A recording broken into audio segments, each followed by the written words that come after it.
Wednesday morning, you know what to do. Tune into the podcast just for a few. I'll be your guide with tips for your trade. Business success, that's what we'll create. They call it private practice, a world of its own, where entrepreneurs thrive and dreams are grown. From marketing strategies to financial know-how, I'll share the secrets, come on and take a bow. Welcome to the Private Practice Podcast, where I'll help you thrive and we'll have a blast. Tune in every Wednesday, and you'll soon see your business success. It starts with me.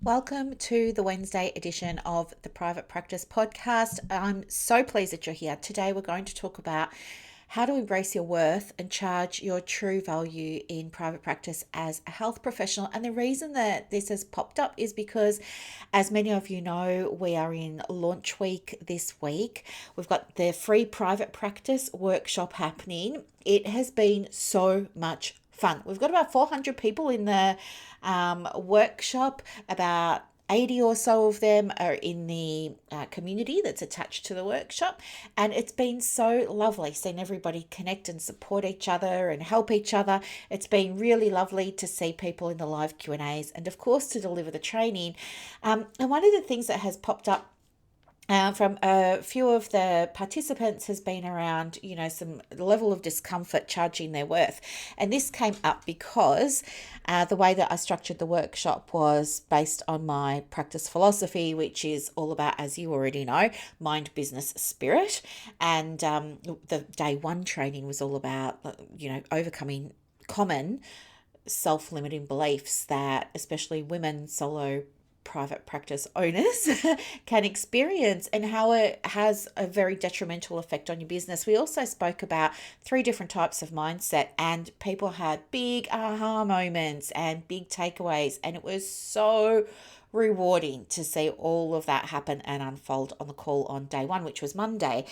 When I'm recording this now, it's Wednesday. Today we've got training in just over an hour on intuitive decision making in your business, and really allowing yourself as a woman to lean into some of that more feminine energy, right? We talk about, we have these gut instincts. We talk about just kind of knowing that we needed to make this right decision. We talk about feeling into things, but also some of the messages that many of us heard as we were sort of studying, or as we were even growing up, many of us, was that there's no place for all of this in the workplace. And I'm here to say that's outdated thinking.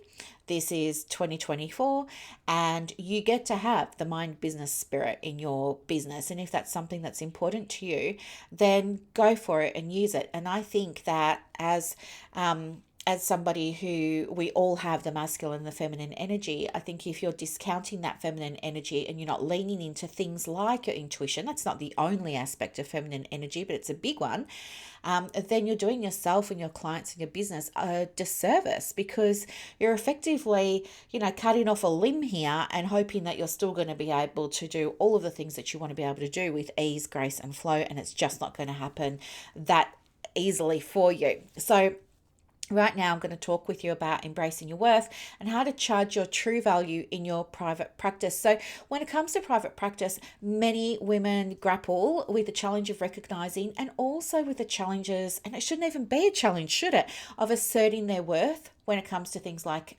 setting a simple practice fee, right, for a standard consultation. No matter if you're a play therapist, a speechy, a psych, a counselor, social worker, doesn't matter. So what I want to do in this episode really quickly, because it's the bite-sized episode is just go over this for you, and hopefully it's going to make sense, and you might be in a place now where you can hear it and you can receive it. If not, you'll remember that it's here, and when the time's right, you can always come back to it, okay?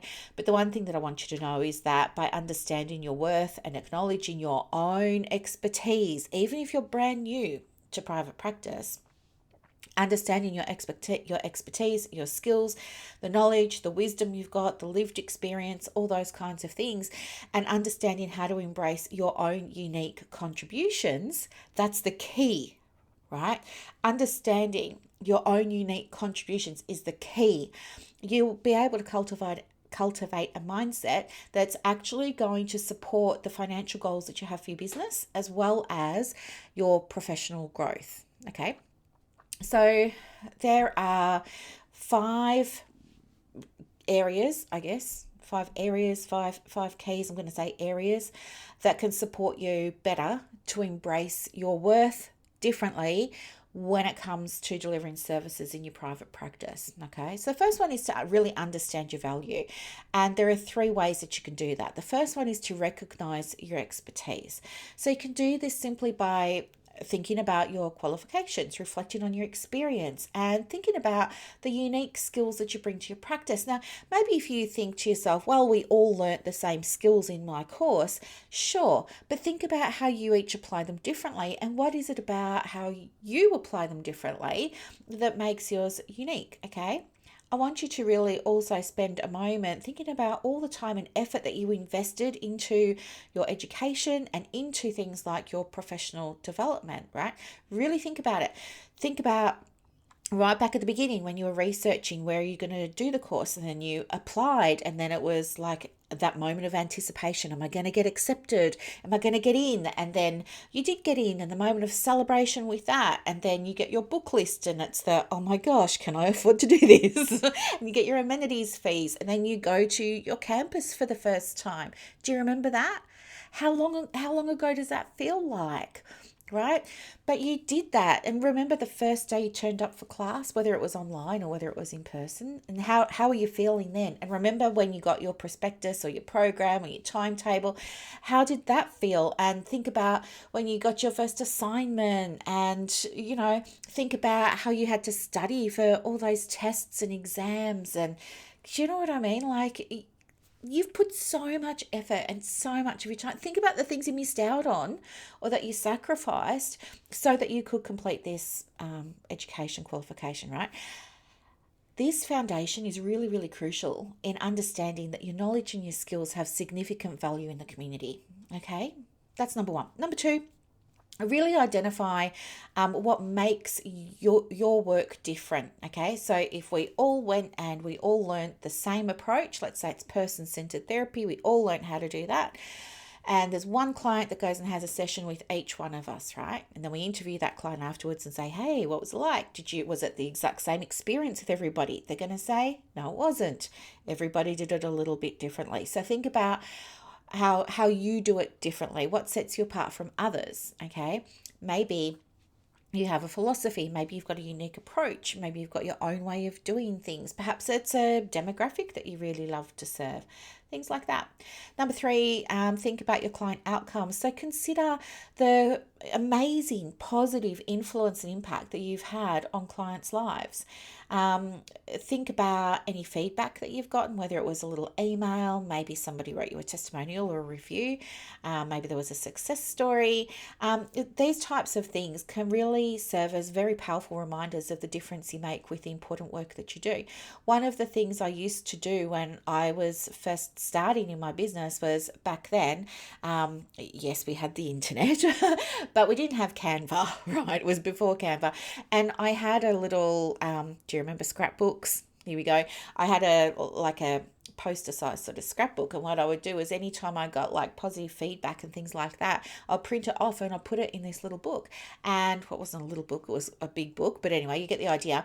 And then from time to time, as I needed to, I would sit there and I'd flip through that book, and it would really help me connect in with, yeah, you do make a difference, you are helping, what you do is effective, and something like that. I mean, you don't have to do it if you don't want to, of course. But I'm just giving you an example of something that I did. But you might like to create a little album on your phone in the photos section, start screenshotting things, right? When people have a breakthrough or they send you something nice.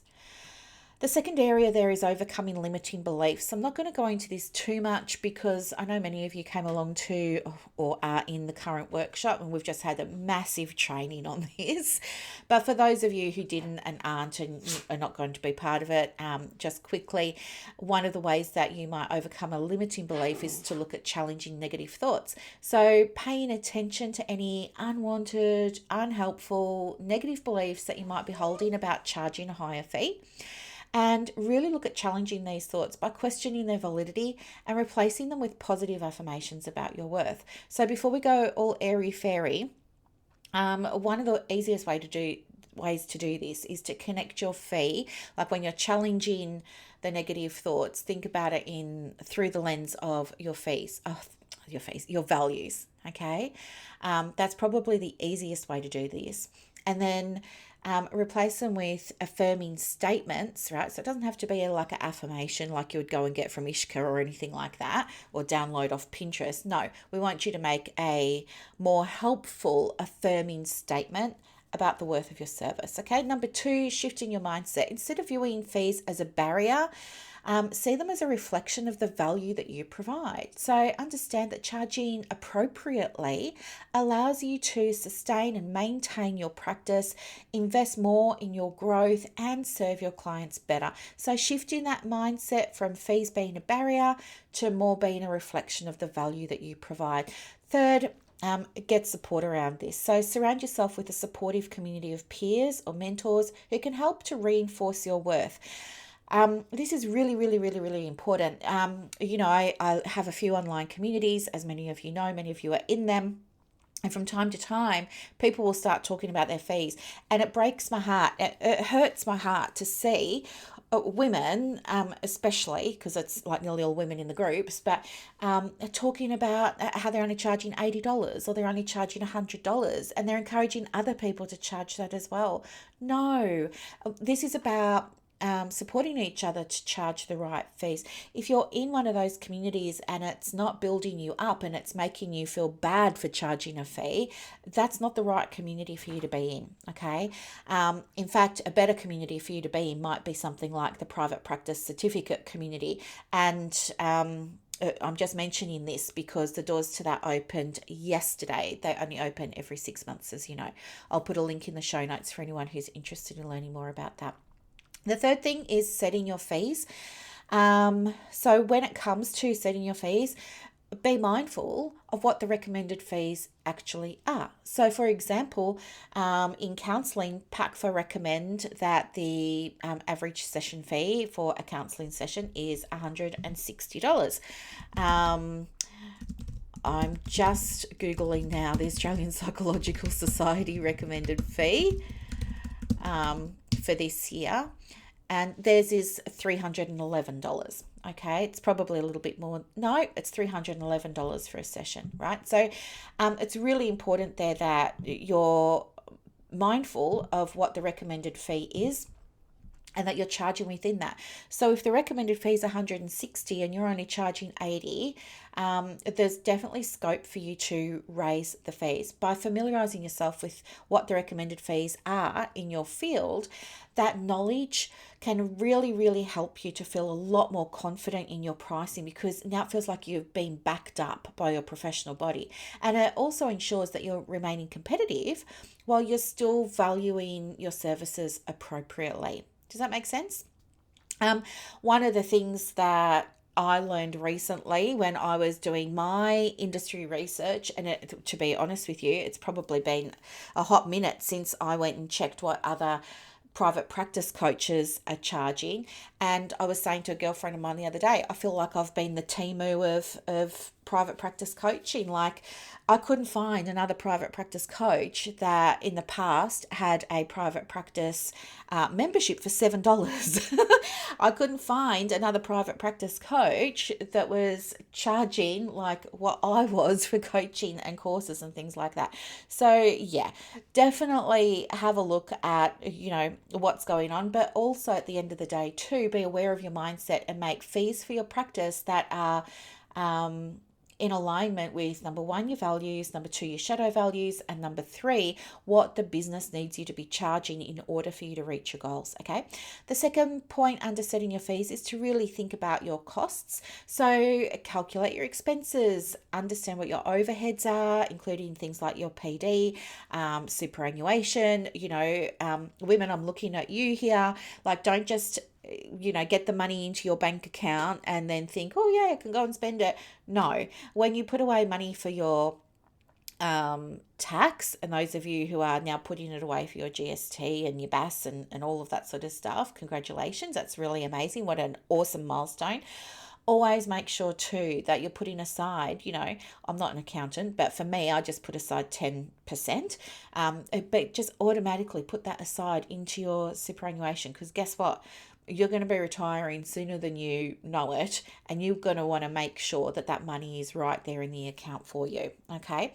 The other thing too is, if you wanted to and you're aware that you need to raise your fees, think about the easiest way to do that. And one of those ways is incrementally. So if you're really hesitant about a big jump, let's say you're currently on 80 and you need to go to 160, consider implementing gradual increases instead. This can help you to adjust to the change rather, and to build your confidence with it over time. Okay. And get some advice on what to do with the fees for current clients, when to introduce it for new ones, and how to do all of that.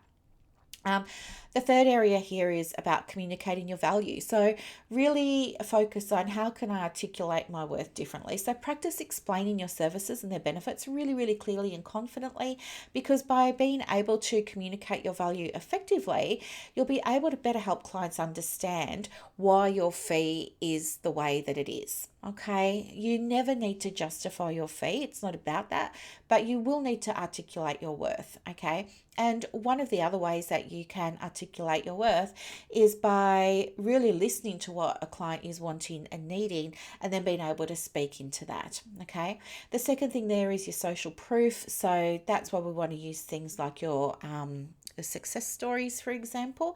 Share those success stories in the marketing materials that you've got for your private practice, because this type of social proof can really reinforce to other people and potential clients your worth, and it can help potential clients to see the value in investing in working with you as a counselor, as a play therapist, as an art therapist, as a music therapist, as whatever it is, right? And third, be prepared for the conversations. Okay, so anticipate conversations about your fees, especially if you're a counselor. Maybe anticipate the Medicare conversation and prepare responses that highlight your expertise and the outcomes that clients can expect. This preparation, having done this groundwork first, can really help you to feel a lot more confident during discussions about pricing. If you need help with that, let me know. I've got a bundle of fee scripts that give you exactly what to say on the phone, exactly what to say on a voice message, exactly what to say in an email, all those kinds of things, exactly what to say on your website, and you can grab that. I think it's $20 or something, but there's 5 different fee scripts in there that you can grab, and each type of fee script has been written 3 or 4 different ways to work for the phone or the email and stuff like that. But just to tie it all together, understand now that believing in your worth and charging the recommended fee or more in your private practice is a journey, and it's going to require a lot of self-reflection, for some of you, big mindset shifts, but also for all of you, effective communication.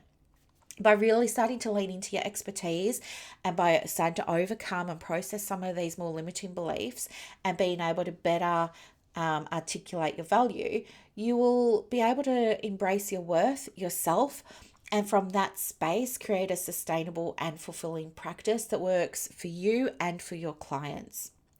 And remember, your services are an investment in the well-being of your clients, and you deserve to be compensated fairly for the value you provide.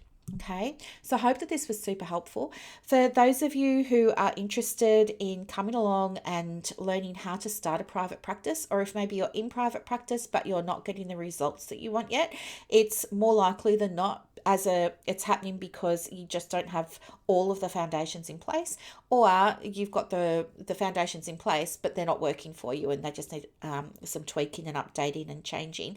Have a look at the private practice certification. There's an early bird special on at the moment where you can save 30%. So you save about $500. It's $999 if you enroll before 8 p.m. tomorrow night. That's the 3rd of October, 8 p.m. Melbourne time, Australia, AEDT. After that, you're still welcome to enroll. The doors close on Sunday at midday, but the fee is $1,500, okay? And there are payment plans available and things like that too. So I hope that this was super helpful. Thanks so much for being part of my world, and I will see you on the Saturday edition. Bye.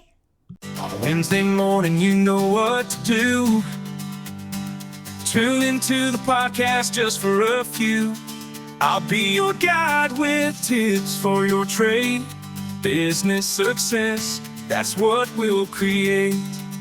They call it private practice, a world of its own, where entrepreneurs thrive and dreams are grown. From marketing strategies to financial know-how, I'll share the secrets, come on and take a bow.